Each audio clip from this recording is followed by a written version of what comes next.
dari Prodi Sarjana Keperawatan A.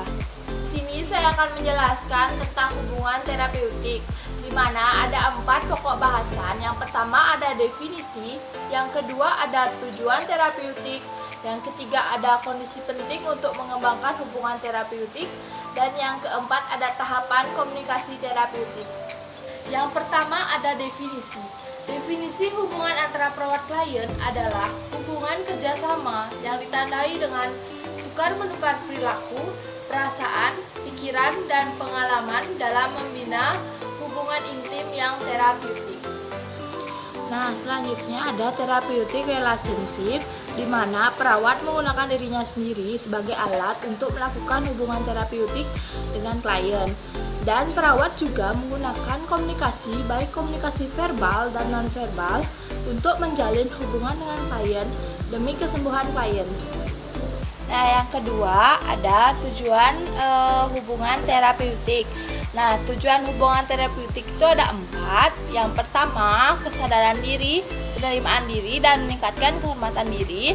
Yang kedua, ada identitas pribadi yang jelas. Yang ketiga, ada kemampuan untuk membentuk keintiman, ketergantungan hubungan interpersonal. Dan yang keempat, ada mendorong fungsi dan meningkatkan kemampuan terhadap kebutuhan yang memuaskan.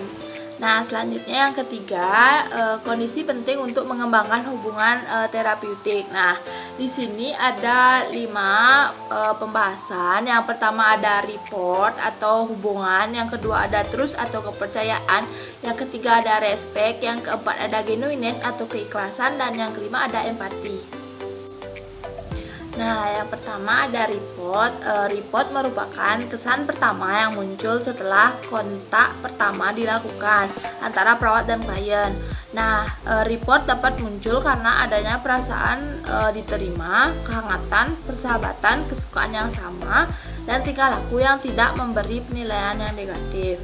Nah, contohnya itu tersenyum dengan lembut, menjawab pertanyaan klien dengan cerdas dan tidak menyinggung, dan menanyakan kabar klien dan keadaan klien.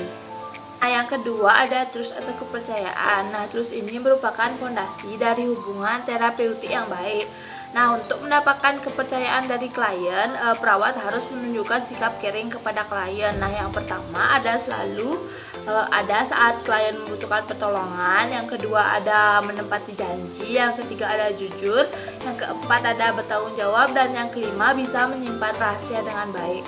Nah, yang ketiga ada respect. Respect adalah sikap di mana kita mempercayai nilai diri seseorang meskipun dia memiliki tingkah laku yang kita sendiri pun tidak dapat menerimanya.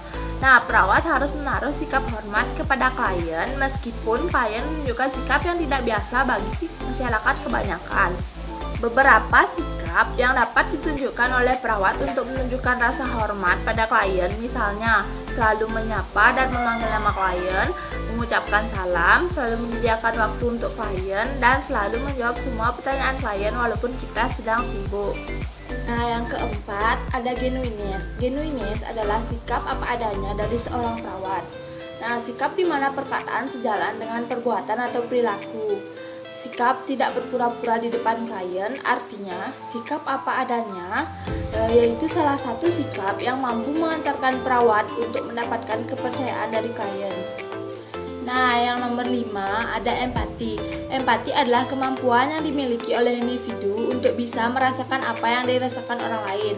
Nah, perawat juga harus memiliki sikap empati dalam dirinya agar dapat ikut merasakan apa yang dialami oleh klien dan apa yang dipikirkan oleh klien, sehingga dapat mempercepat proses penyembuhan klien.